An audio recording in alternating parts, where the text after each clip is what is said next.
Welcome to the show. My guest tonight, Summer Lilah. Thanks for coming. Can you tell everyone a little bit about yourself? Yeah, well, my name is Summer Lilah. I'm from Calgary. I'm an actor, a model, and more recently a streamer and podcast editor. And I'm excited and nervous to be here. It's going to be great. We're going to have fun. Yeah. Can you tell, for the people who don't know what streaming even is, because some of the listeners might not know, can you tell me a definition? It's basically live broadcasting from wherever, and it's where you can be interactive. You can read the chat as it's coming in, and people can watch you do whatever it is you do. I play video games.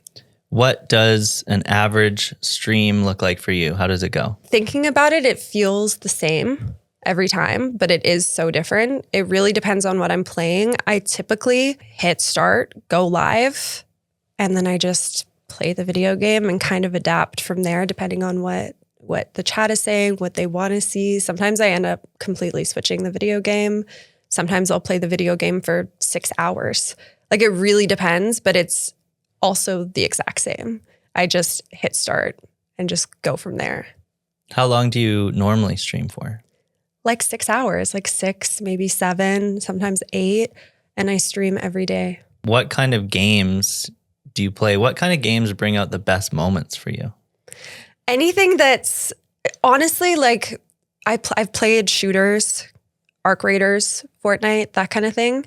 And it's just not the same as playing games with more of a storyline or that are more difficult, like Elden Ring or Resident Evil. Like, those moments, especially with the fan base that they have and people find me through me playing that specific game and the clips, it's just so much better. It's so different than a shooter. And it's just really cool to see people guide me through these games, especially if they're more difficult, or people randomly dropping lore about the game, that kind of thing. So yeah, I think story-based games are, for me, so much more fun than just... Is there games that are better for clips versus for the actual stream? Definitely the story-based ones, or anything that makes me rage. People, we were saying, like, people love to see me angry or that kind of thing. Like, Elden Ring is a very difficult game, and people liked seeing, because it's so relatable, like seeing you fail at the exact same thing for hours. There's been times on stream that I've been stuck on a certain boss fight or certain section for 3 or 4 hours. And people stay, people watch that. They like seeing the struggle because it's so relatable. They've been there. They've been in that exact spot of just raging, but also not being able to quit the game because it's so addicting, you know? Do you really read the chat and then that helps you with those parts? Like, you don't have to go look up a guide. You just have the chat. I have the chat, and they will help me with really difficult parts that are hard to navigate, or even parts that are so easy to get through that I just can't comprehend. And they'll be like, dude, come on. Like, the other day, I didn't know what right mouse button, like the right click button, I didn't know the abbreviation for that. It just wasn't clicking in my head. And somebody in the chat was like, Summer, it's your mouse button. And like, moments like that, you just can't force. That's what's great for the clips, is like these moments that are just so human that you just can't make it up, you know? Yeah. Yeah. Do you have a trademark thing? What's your streaming brand? I guess I don't know, actually. You would have to ask.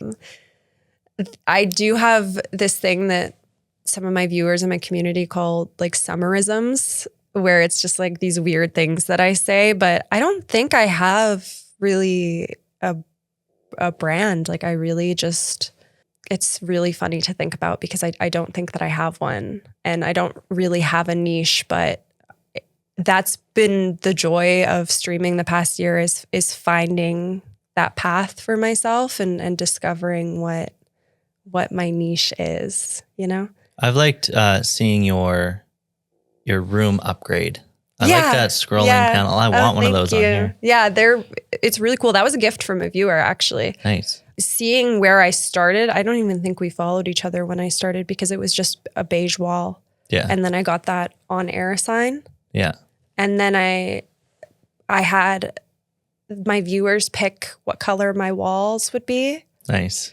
And then it just started snowballing from there. And it was so cool to see the development because I feel like my viewers really had a say in a lot of it. And every little upgrade has just changed the stream so much. And it's really been a joy to see like the development of my streams. And it feels I feel like I'm accomplishing something with every little upgrade, you know? Yeah. Mm-hmm. When you first started, what's something you learned quickly about streaming?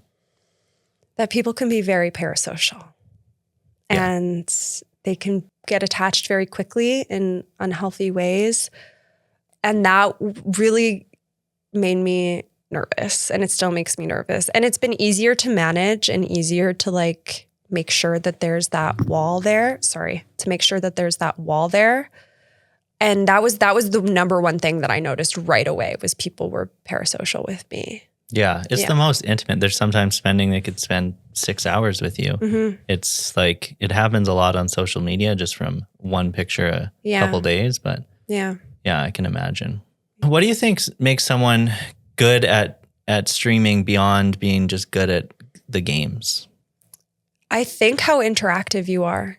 If you're entertaining, like you can be, there's streamers out there that are just good at the game and that's what their content is. And then there's streamers out there kind of like me who are not very good at certain games.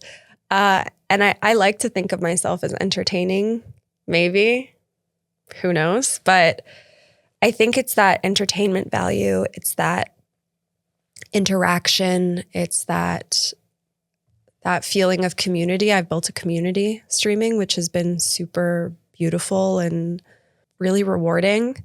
So I think it's all of those factors, and also the editing process of the clips that brings people in. So I think it's a number of things and not just being good at a game.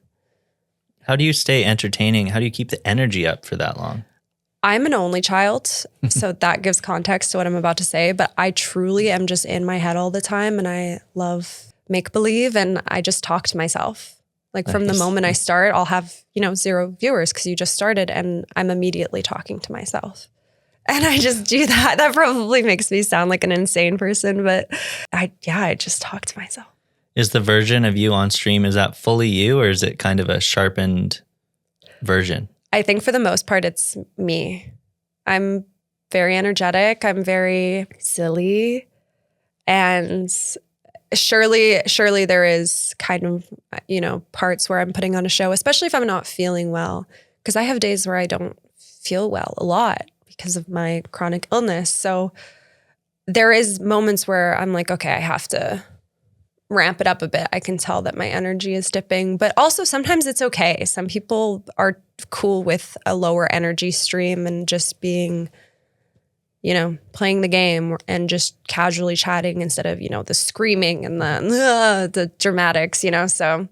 What happens after a long stream? You must be, are you exhausted from that? And does it carry over into your real life? Do you not want to talk to people for a bit after? Or? Yeah, there's definitely a decompression portion of the evening where I have to be alone and I need time to regenerate my social battery, because it does feel, it's very social. Even if I'm alone, I'm still talking to people, So I do need that time, and I need that TLC for myself to unwind and decompress and relax. Yeah. Because sometimes, there's always like instances where something happened in the chat or someone was weird or somebody was mean to me, God forbid, where I definitely need that time to myself. Based on your experience with everything, what do you think helps make streamers make it and some burnout or stall out? I have no idea, because there's moments where I'm like, I just need to quit because I feel burnout. But I think it's just a matter of how much you want it and how you're taking care of yourself outside of being on the internet. Because as we all know, social media is very damaging. And I see myself a lot. You know, I'm editing clips of myself. I'm seeing comments. I'm seeing comments live as they come in. So I think it's just a matter of like how you're taking care of yourself outside of streams, how you're pushing yourself. If you're pushing yourself too much, you can burn out and then the streams aren't fun anymore for anybody. So that's kind of what for myself is like being diligent on taking care of myself and figuring out where I want to be, because I really don't know. I've been doing this for a year and I just don't know what I want out of it yet. I'm just having fun in the journey and in the process of building a community, basically. So I think my answer is, I don't know. I have no idea. It's probably a lot more work too than it's not just streaming for 6 hours, right? You have to make all the clips. Yeah. Do you do some prep before or what? How long is it really, if it's a 6 hour stream, how much is actually going into it? I don't over engineer my streams, you know, but there is a lot of work in terms of like upgrading my setup, making sure that I like how everything looks, updating everything in my computer, that kind of thing. Like adding new plugins to OBS to make the experience a little bit more special. And I've been on my Twitch journey only for a month and figuring out how to use the platform because it's so different than TikTok Studio, which is what I've been primarily using for the year that I've been streaming. But in terms of like, okay, this is the content that I'm going to do today, it's basically just like picking the games I want to play and then going from there. So it's never like, I need to hit this point. I want to make sure I get this clip. Because there are creators out there who stream things like Fortnite and they'll be like, okay, I need to make content that hits these talking points to discuss the game. And they talk about the new updates in the game and that kind of thing. So I don't really do any of that kind of prep per se. I basically just click and go. Yeah. That's the short answer. How's Twitch been since compared to TikTok? It's harder to reach an audience. Essentially, TikTok, I'm kind of using TikTok as a way to push people to Twitch. That's kind of what a lot of streamers do. Weren't you top 10?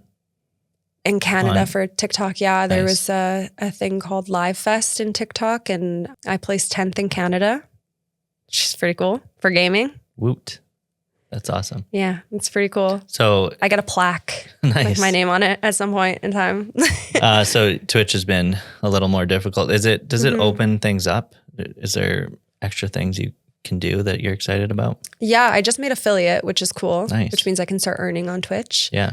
And that's really cool and really exciting.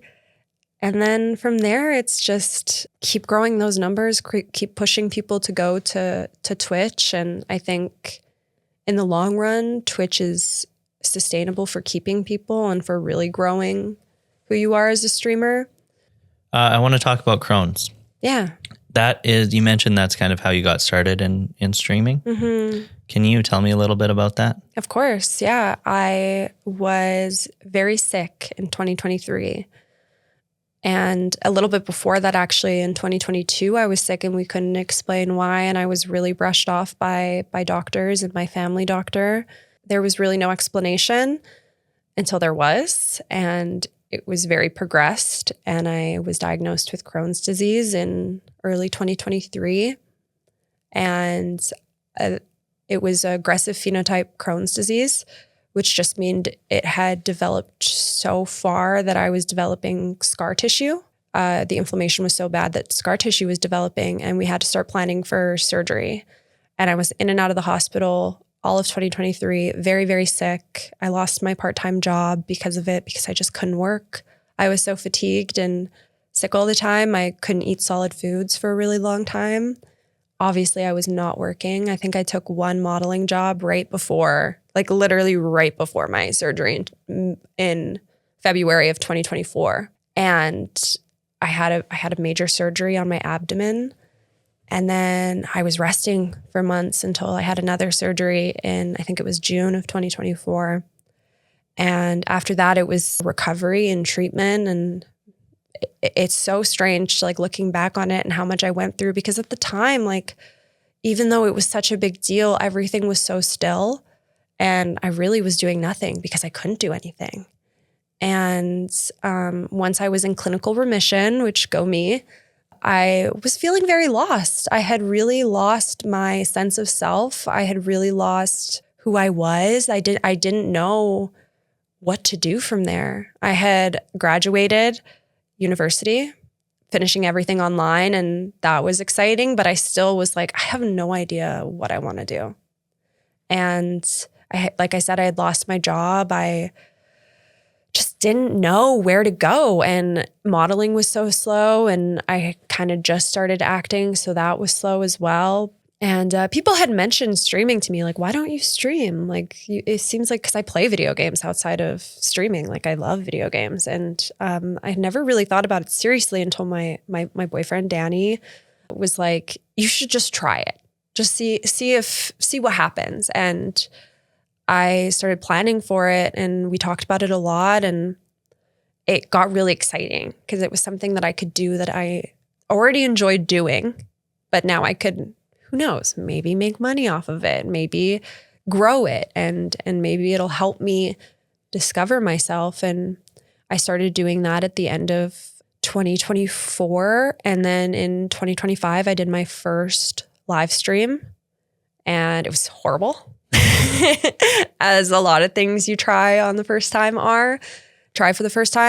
And I was like, okay, now what? I have to upgrade everything. I have to upgrade my Wi-Fi, upgrade my webcam, my mic. And I just really poured myself into it. I really just gave it my all, and I gave it my full attention. And I wasn't gonna, this was something that I needed to do for myself.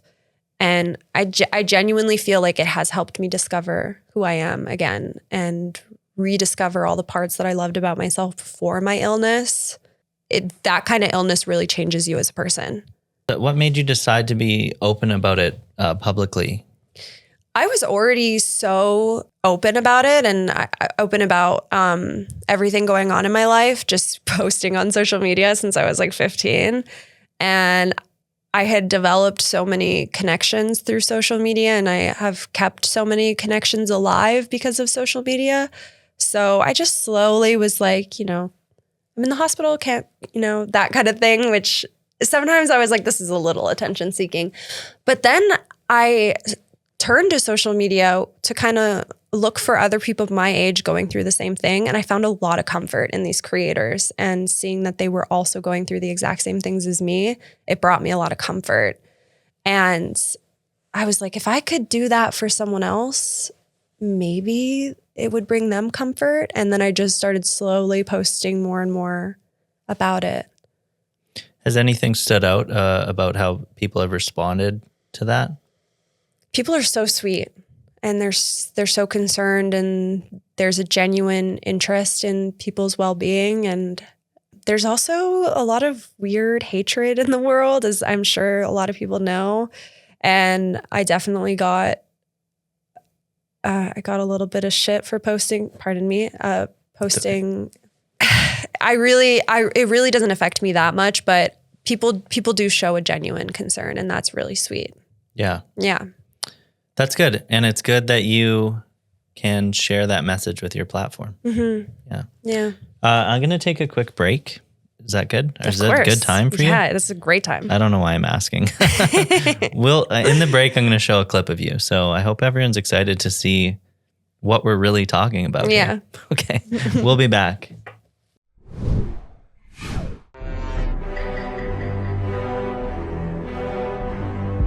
But like how they're facing it. I was about to say, but yeah, exactly. That should have been. Oh no, Dad! No.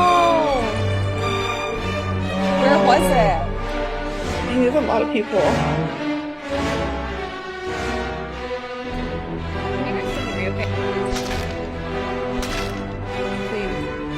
Whoa! yeah! Show goes on! This is my home!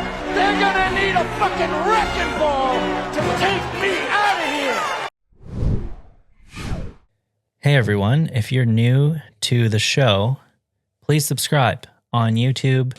Lots of listeners on Spotify, Apple, iHeartRadio. Keep subscribing there. share it with someone. If you think it's a cool concept, share it with your friends. We want to keep it going. So yeah, thanks so much. Stay tuned for more Deets. And we're back. That was a good clip. Thanks for sending that to me. Oh, you're so welcome. Can you tell me about your podcast editing? Yeah, I edit for Daddy Mac's Awful Podcast. Shout out Danny Mac. Shout out Daddy Mac. And I remember when he first started, because he started right around the time I started streaming, I was like, I really want to edit the videos. And I practically was like, I practically begged him, because I was like, I have the best ideas. And he's like, okay, like let's try this. And they were horrible at first and they looked weird. And then, because he's just in audio, he hasn't started filming it yet. Yeah. So I definitely had ideas on how to like edit something that is relatable and that people see a face to. And then we just recently started, we call it our brain rot edits, which is just like Minecraft clips and like, you know, those Reddit stories that will show the stupid Minecraft clips and then they'll have the Reddit story over top. Yeah. That's kind of the style we were going for. And then it kind of snowballed into like every random clip I could find that was related. And those have been doing great. And those are so fun for me to do. I mean, really, it's only achievable if you have a high screen time like I do. And I don't want to brag, but my screen time is very high. And it's been so fun. And I feel like it's really grown me creatively. And it's kind of spilled into how I edit my own clips for my own social media from the streams. And his podcast is just also so outrageous that it's so funny to edit stuff to, and they're random. It's like the most random stuff. I had a lot of questions that you just about answered in that little part you just said. So, first of all, when you're listening, how do you decide when a clip is clip worthy? That's the greatest thing about this is Danny does the clips. Nice. So when he films it, he kind of has an idea of like, oh, that was a great moment. So he knows where to go back and find that moment. And he'll spend like an hour after the podcast making sure the audio sounds good, clipping off the end, that kind of thing. And then he'll grab the clips for me and he'll send them to me. And then he just kind of lets me have free reign over that part of it. But I will also listen. I listen to every episode, and sometimes I'll find a clip in there that I'm like, why has this not been? Are you extra proud of those ones? Yeah, I'm like, I don't know. Those ones are a lot better than whatever you sent me. But I truly think that having an extra set of eyes is so valuable, because I see things he doesn't see, and he sees things that I don't see. So that is what I think works well. And we also have a very clear vision of like what the podcast is and how outrageous we want to be. And also you have to consider like what's clickable. Mm-hmm. What will people, that first like 5 seconds makes or breaks a reel, which is crazy. But everything that both of you do seems really consistent. I like it. Yeah, it's nice. It's also like, I hope that it feels consistent, because in my mind, it's just so random and silly, mm-hmm. which is what makes it fun, in my opinion.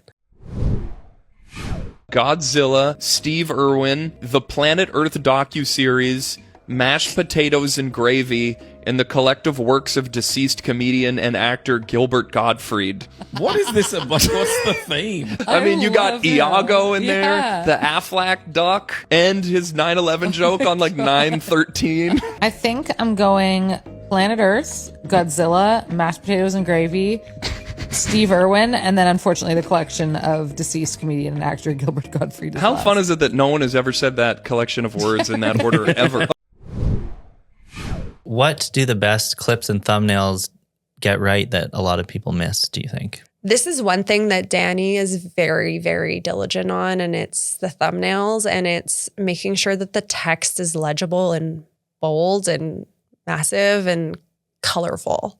That was another thing, is like, if something is colorful, people are more likely to watch it, which is why I kind of did my stream. Also, not to make this about myself, but my stream, I wanted my own background to look bright and look, because when people are just scrolling, like I want something to pull them in. and colors do that. So again, like when you're scrolling like that first clip, like whatever he's talking about, I'm like, what can I grab for that first like 5 seconds that makes people want to stay? And typically it's something satisfying or stupid or relevant to whatever is happening in media. Yeah, it's all really engaging. I need to learn a lot from it. Yeah, it's I haven't really spent any time like looking into like algorithms or whatever. I've also been on social media since I was 15. So I feel like I have really learned in the process, and I've done like social media content for that long because I started posting and creating content when I was 15. So I've had a long time to learn and accumulate and it's also ever changing too. Like it changes all the time. Like the algorithm on TikTok and Instagram is not the same as it used to be. Like before you could just post 3 times a day and you would blow up. Now it's not the same. If one reel or one TikTok does bad, the algorithm is thinking that you're not making good content, and then the next one will be bad, and it'll negatively impact that. Like it'll snowball negatively and really impact your views. So you have to be like, if one does well, the next one has to be the same quality, the same kind of content, the same engagement level. So that's the biggest thing I've had to learn is like, okay, I have to keep consistency. That's why so many of my clips are just me hooting and hollering and screaming. Yeah, literally. Sorry, so that's my knowledge on it is. Yeah. You kind of answered before, but I want to know what editing someone else's content has done to improve or adapt your streaming and content.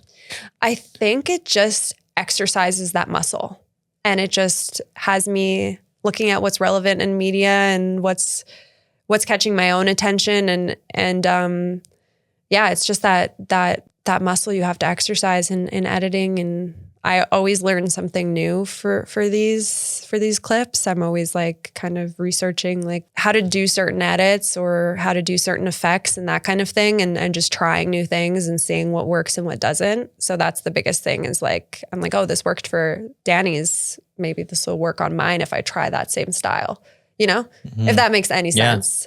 It does.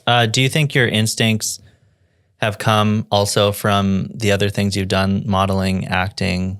I think so. Things? Yeah. Yeah. I think being comfortable on camera too. It was a big thing for streaming. And then, kind of seeing because I think I've worked so much in commercial modeling and commercial acting that I also kind of I got a peek into what marketing looks like and what makes it work and what makes it doesn't. And then I kind of get to look introspectively and kind of look at myself and be like, okay, how do I market this? Or how do I market this part of Danny? And that's kind of how I approach editing and streaming, is like in that regard. So, but with modeling and acting, like the biggest thing for me that has carried over into streaming is just being comfortable on camera. We didn't really talk about modeling yet. You told me you moved to Mexico when you were 17. Can you tell me how that even happened? Some backstory on that? Yeah, I graduated high school and I had been modeling for about 2 years at that point. And I was sort of looking into international contracts with my then mother agent. And we were looking at Asia. Felt a little bit too far for me for my first time. And I was still underage. A lot of models do go to Asia though when they're like 13, 14, 15. And it just didn't feel right for me. I had never left home like that. It just felt really strange. And then Mexico City, I got a contract for it. And it felt so bizarre and so scary. Like even I was thinking about it last night because, you were going to do a podcast today? I was going to do a podcast today. And I genuinely almost spiraled. I was like, whoa, I can't believe I did that. And that fall, I moved to Mexico City. And I lived in an apartment with like 10 different people. And it was a 2-bedroom and it was so tiny. And we were in bunk beds and it was terrifying. And like looking back on it, I'm like, whoa, why did I do that? Just to be that young, living not abroad, but living in a different country was so scary. How was it? How long were you there and what was it like especially being 17? That's crazy. I was there for just under a year And it was, first of all, the city is beautiful. It's my favorite city in the world. It ended up being so stunning and rich in culture, and everybody there, the locals are so sweet. But it also was super hard on my mental health to live with people you don't know who are also maybe a little unwell mentally because they're going through the exact same thing as you. And I remember a lot of my roommates were also scared and also were doing this for the first time. And we were doing castings, like we were doing like 12 a day. And it was just nonstop all over the city, walking or taking Ubers or taking public transit, like really overworked, and then getting these incredible jobs. And to be honest with you, it did not end well for me. I didn't make any money off of it. It was the whole thing. And it was an experience, but it really forced me to grow up. And yeah, I'm like thinking about it. I'm like, whoa, that was crazy, man. What did you expect it to be? How was it different than you expected it to be? I had no idea what to expect, if I'm being honest with you. Neither did my mom. My mom was terrified, and she ended up coming down with me for the first week and kind of helping me move in. And I was really alone. I was like, whoa, I went from living with my mom because I was 17 to just not. And my mom and I are very close. And I was like kind of fending for myself out there, even though my mom was super supportive and she, checked in all the time. It was scary. And I didn't know who these people were. And I was working all the time. And prior, there was no expectation other than like, am I going to die? And obviously I didn't because I'm here. But that's kind of. When you mentioned to me a kind of darker side of the industry, what was it there or was it after? What were you talking about? It was there. Like I said, I ended up not getting paid for any of the work that I did. I mean, I think I got a little bit, but it was nothing compared to how much I should have gotten for like the contracts that I signed. And it was a whole thing. And also like I was thinking about when I started it, I was 15 and they were talking about sending me to Asia. I've always been on the thinner side, especially when I was younger. I was very thin, and I'm like 5'6". I was like 98 pounds. Like I was tiny when I was young. And they measured my thighs and they told me I needed to lose an inch off of my thighs. And as a young girl, I was like, I have to lose weight. How do I diet? I had to diet. And I was like trying to lose weight, which is crazy to do at 15. So that's one thing, is like this constant need to check your measurements and watch what you eat. And like, if I drink too much water, am I going to have water weight? That kind of thing. Things you don't need to worry about when you're that young. And all of a sudden it became my job. It became like what I had to do. And that was the biggest thing. And then also just like horror stories. Nothing like this happened to me, but just horror stories of young models being taken advantage of, being put in really dangerous situations. And I just had to be really on top of who I trusted. And when I did any kind of test shoot or creative with any photographer, like my mom had to be there, or a makeup artist had to be there the whole time. Because I wasn't chancing. Like I was not playing with these, especially male photographers, because you just don't know. You just don't know when you hear these horror stories. And people I personally know that went through stuff like that, you just have to be so careful. Yeah, especially in another country too. Yeah. How much of that modeling experience made you comfortable in what you do today on camera and everything? It's like, it's so secondhand to me now that I've been on camera so much and I've seen so much of myself that it just kind of, it wasn't really that much of a second thought as I started.